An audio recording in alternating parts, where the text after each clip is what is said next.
Have you played Mario Kart Double Dash? I bet you have. For the longest time, Mario Kart Double Dash was my favorite until 8 came out and got all of the DLC and updates. Like, it was just kind of unfair because it was a good game and it just has way too much content compared to any other Mario Kart. But while 8 is my favorite, 64 is my most nostalgic because it's the one I played most aside from 8.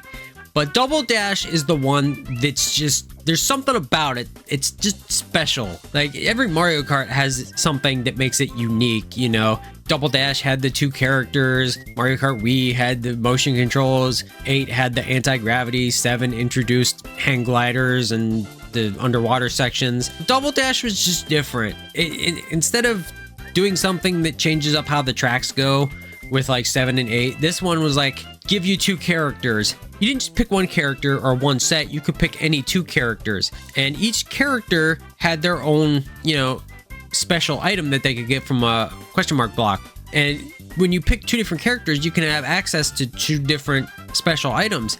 And in a way, it almost adds a sense of strategy, because depending on who you have, you know, some characters like the Baby Mario and Baby Luigi have offensive items like the Chain Chomp, whereas like Peach and Daisy have the hearts, which kind of act as shields. So you really got to find like an interesting like balance between them and learn to switch between the characters. It just adds a different dynamic to the game that no other Mario Kart has really done. It's such a unique concept for a racing game. Like I haven't seen any other game do it except for Crash Tag Team Racing. It tried. I don't think it was as good, but it was fun. It's okay, you tried. But it was just such a fun game. I don't know. You know, 64, I always have nostalgia for because it was the one I played most. But Double Dash, just when it came along, it was much more polished than, you know, 64. Mario Kart 64 was an early 3D game for Nintendo, so of course it's going to be rough around the edges. But Double Dash was like, it's polished, almost too polished. I mean, the characters are shiny for some reason. I still don't understand that. Why are they shiny? You know, and not only can you have 2 people in a cart, but you could actually kind of play co-op in a way, or have 2 people on the same cart. You know, you could have like 4 of you playing a game and 2 of you being on a cart together and another 2 of you being on a cart. And one person's driving while the other person's in the back, and you can both press the Z button to swap positions. You know, you could be driving, your buddy could be using items and attacking other players, and then you could be like, oh, I got my special item through that box, let's swap. And then you swap, and now the other person's driving and you're the one just sitting on the back with your thumb up your butt. To make it even better, you could actually hook up 4 GameCubes together and get 16 players going in a race. I never got a chance to do that. I never knew anybody else that did that. But that was still so cool. Like, imagine if Double Dash was made now. Imagine if Mario Kart 8 had 2 characters. The amount of people random people you could have riding a cart with you, and the amount of characters that Mario Kart 8 has, the combinations would be like just absurd.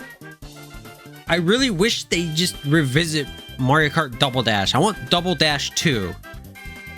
I know I'm not the only one that wants that. And like the tracks too, like I think it actually had a handful of like really good tracks. You know, this was the one that introduced Baby Park, which is like one of the most popular ones. I mean, they brought it back in Mario Kart 8, and it was just like absurd because Mario Kart 8's like 12 players versus 8 on Double Dash. Like, it's just crazy. DK Mountain was one of my favorite ones. And then there was also, you know, I like Dino Jungle, and then there was the like Waluigi and Wario stadiums were good. At least I liked them. But one thing I don't understand about these maps, why did Nintendo want everything to be sentient? They put faces on everything. It is so weird. The mountain is angry. Look at the mountain. It's pissed off. There was a completely missed opportunity to have a Luigi's Mansion track. Like, Luigi's Mansion debuted on the GameCube. It was a launch title. It was like the game when the GameCube came out. Yeah, there was Wave Race and Monkey Ball and Star Wars Rogue Squadron, but like, this was Luigi's first game. He was the center of attention.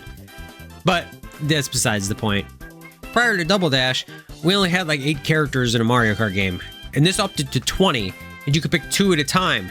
I mean, this was like, I believe this was the first game Nintendo actually put Diddy Kong in that, you know, that wasn't made by Rare. This was Nintendo's first use of a Donkey Kong character that's not Donkey Kong.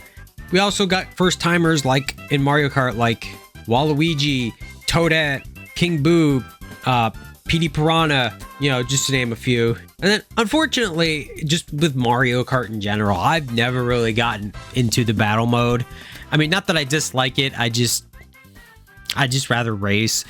But I have to give credit to the GameCube arena, where you get to go in there and just fight on top of a GameCube. Like, I don't know, that's cool. And this game actually had like a decent amount of unlockables, characters like Toad and Toadette, King Boo and PD. I know I mentioned them already. And then you of course had all these carts you could unlock, and this was the first Mario Kart where you could actually customize your setup. You know, you could pick your 2 characters, and some of them were lightweight, medium weight, and heavyweight. But if you had somebody as a heavyweight, then you were a heavyweight.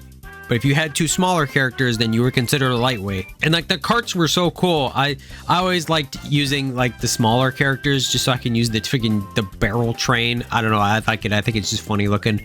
You know, and then there was also that gold cart, which was kind of it was the final unlockable for beating all the cups in mirror mode, and it's like supposed to be the best cart, quote unquote. But having that made you feel like you did everything, like you were the best. I think Double Dash is going to remain kind of the underdog of the Mario Kart series. And I think if we ever do get any kind of like sequel to Double Dash, like a proper follow-up with where we have 2 characters on a cart, I think it might not even be a Mario Kart game. It might be made by somebody else, you know, kind of like how Crash Tag Team Racing did. But it's sad because it's such a good Mario Kart and such a unique one, and it deserves more love, despite the fact it gets a ton. It's almost like Nintendo categorizes it with F-Zero. They're like, yeah, we know it exists. That's it. We know it exists. We're gonna give you other stuff though. Here's Mario Kart World.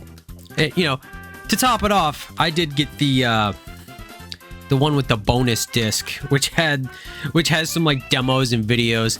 When I went to record footage for this, I put the bonus disc in by mistake. I wasn't really paying attention, and when I turned the GameCube on, I saw a trailer for SpongeBob Battle for Bikini Bottom popped up, and I'm like, for a second I was like, what the fuck? And I was like, oh yeah, it's a demo disc. But yeah, what are some of your memories with Mario Kart Double Dash? Do you wish that Nintendo would remake it, re-release it, or remaster, remake it, or give us a sequel or something? I know there's people out there that want it. It's not just me. I think it's going to remain as probably the most unique Mario Kart. But thanks for watching, and I will see you next time.